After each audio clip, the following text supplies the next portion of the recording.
welcome to the AT2.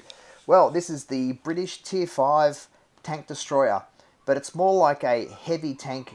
It's really more like a safe on wheels. This thing is amazing.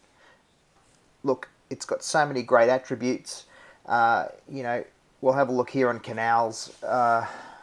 This has just got so many good features. There's a few downsides to it as well, and so many people I see messing this tank up and really is costing them and their teammates the game. This tank can and should win you the game every time, almost, in Tier 5. If it's played correctly and your teammates actually know how to work around an AT2, there is no reason you should lose the match. You see here, our teammate there, he was a bit of a dirt right up from the front, blocked me, cost us a bit of position and things like that. But really, at the overall scheme of things, he sort of didn't contribute to the game, and he didn't affect the game either. What's going to affect the game, though, is a whole bunch of different factors, but nothing greater than the absolute amazing gun and armour ability of this tank. You watch here, we roll straight over the top. I have no qualms of facing off with any KV1 and little A20 there, but this KV1, he's already wounded. It's not really an issue. I've got no qualms with actually facing off with these guys, going toe-to-toe, front on with them. You see something there's pinged me. He's grabbed my track. That's one thing that this tank has a vulnerability with, is being tracked. You can get tracked and you get stopped. So for that reason, I always like to have some repair kits on hand. The other thing is it's very slow. We're sort of maxed out here at around 22 kilometers an hour downhill. But watch this. This little SU is hidden in the bushes here. We just pick him up, bang, straight into him. And watch the rate of fire. Bang, hit him again. And he's disappeared. He's gone back into camo. But we can just hook onto targets. You watch this, straight in. Look at the aim time is unbelievable. The gun is accurate and it does decent damage. Don't get me wrong, you can miss because you get a little bit lazy with this gun. You kind of think that you can hit everything. But you still have to be on your game. Now, as we're rolling up the front here, I want to show you something. I kind of mess with this guy a little bit. It's coming up because I wanted to show you the attributes of this tank specifically for this video. I've already got this game in the bag. They're on the ropes. There's not a lot that they can do to turn this around. Not unless they were really, really good players. I'm talking about, top level players at this stage. Three down. Four down. With only one of our guys down. They're in a big trouble. So I actually thought about going for the guy on the right. And I thought, no, I'm going to take this T28 out, which is sitting there AFK. So look at this. I'm not even letting the gun aim, and look at the accuracy of it because it's such a great gun and I don't miss. The accuracy of shot accuracy with this tank is amazing. And look at the rate of fire. Just absolutely destroy this T28 in no time at all. Now this is what I want to show you. This guy, this Chinu, Japanese tank, they're no slouch. I mean, a lot of guys absolutely tear the. See, I missed there. That was a classic example of getting a bit lazy, but I was kind of on the run. Now watch this, bounce,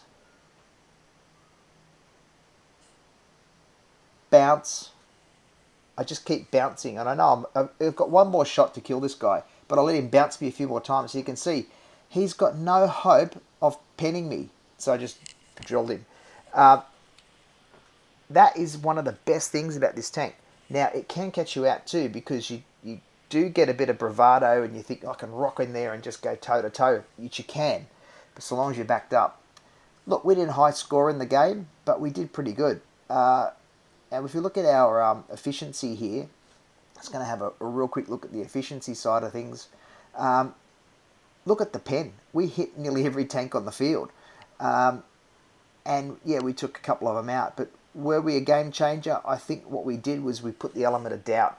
85% hit rate. So that's just incredible. Now here's one of the downsides to the tank. If you look at the map, we're full tonker, got the thing flat strap, and the team's off. Now, they've completely left us behind, which is great on this map here. It's not a bad thing to do. But what they've actually done is left me alone. Now, one thing this tank is vulnerable is getting hit from behind. So you don't want to have that. He's actually penned me, the T49, and this T28 is on me. So I've got a problem. I've got one tank on my left and one tank on my right. The T49 made a critical mistake here. He should have come straight at me and gone behind me, but instead he took his eye off the prize. I track him here, which is one of the best things this tank can do, and the Stug took him out. So as a support tank, this actually is one of the best tanks in the game as well. Not only does it draw fire from other people, because they all think, oh yeah, I can go and take on the AT2, it creates a massive distraction. Everyone thinks, I've got to pen this tank, because they know the rate of fire is so good. So as a team player, the AT2 needs to be in the thick of it. If you're one of those guys sitting back on the hill and you're sniping in an AT2, you are completely letting your team down. And you're letting yourself down.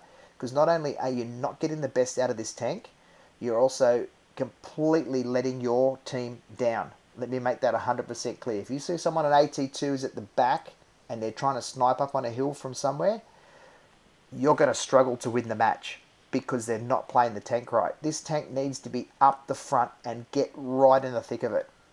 It's not the kind of tank that you hang back. Look at this accuracy. Okay, I didn't pen him, but there's not a lot of room there. I did that time.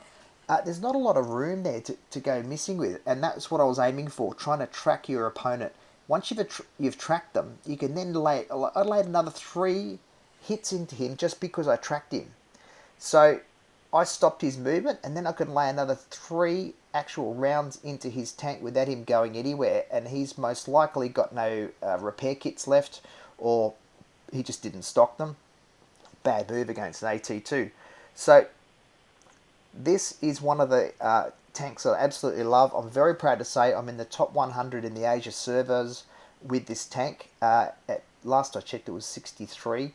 And that's not bragging, it's just saying if this tank is played right, it will bring home the bacon for you, and it will really change the whole outcome of the game, particularly if people don't know how to face off against it. So I absolutely love the AT2. Give it a crack. It's a bit of a grind to get to the top level gun, but it's a heap of fun once you get there, and I will not be selling this tank. I love it so much. Thank you. Cheers.